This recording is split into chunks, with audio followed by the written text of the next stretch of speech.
Nancy is a conductor's daughter. One day she was working on Skarloey with some polish and a rag. Skarloey was snoozing happily, but Nancy wanted to talk. "Wake up, lazy bones. Your brass is filthy. Aren't you ashamed?" "No," yawned Skarloey. "You're just an old fusspot." And Skarloey closed his eyes. He was thinking about his friend Rheneas and all the good times they had shared before Rheneas went away to be mended.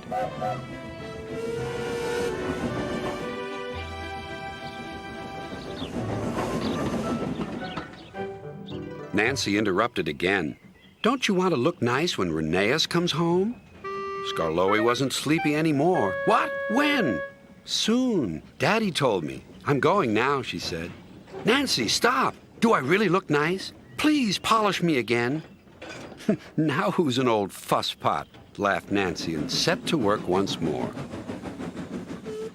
Duncan was jealous. "Aren't you going to polish me too?" "Sorry, not today. I'm going now. I'm helping the refreshment lady this afternoon. We must get the ice cream ready for the passengers." "Never mind, Duncan." But Duncan did mind.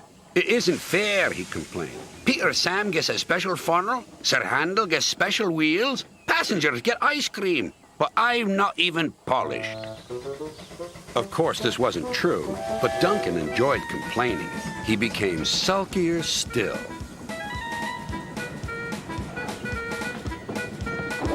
That afternoon, there was bad news from up the line. "One of Skarloey's coaches has come off the rails," called Duncan's driver. "We'll have to take workmen there right away." "All this extra work," grumbled Duncan. "It wears an engine out." "Rubbish. Come on."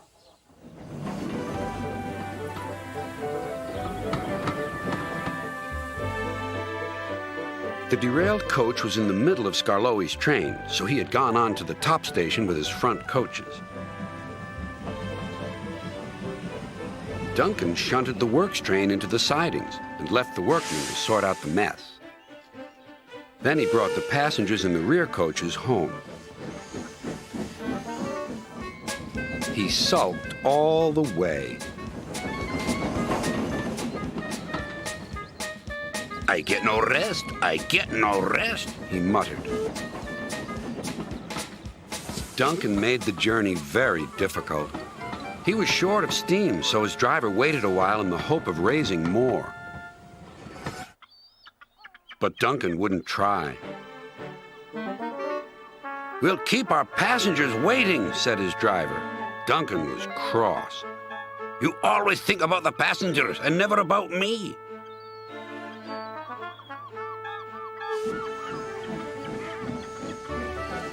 It wasn't long before Duncan built up enough steam to set off again.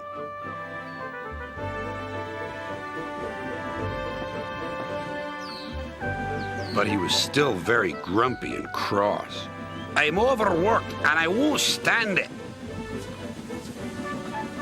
At last they reached the viaduct near the station. "Come on, Duncan," called his driver. "One more effort and you'll have a rest and a drink at the station." Then Duncan was very rude. "Keep your old station. I'm staying here." And he did, too.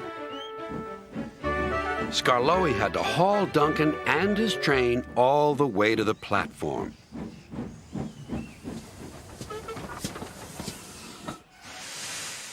The passengers were furious. They told everyone what a bad railway it was.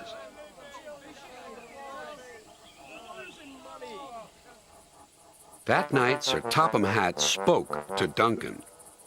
"No passengers means no polish, and no polish means no passengers," Duncan muttered to himself. He still has a lot to learn, doesn't he?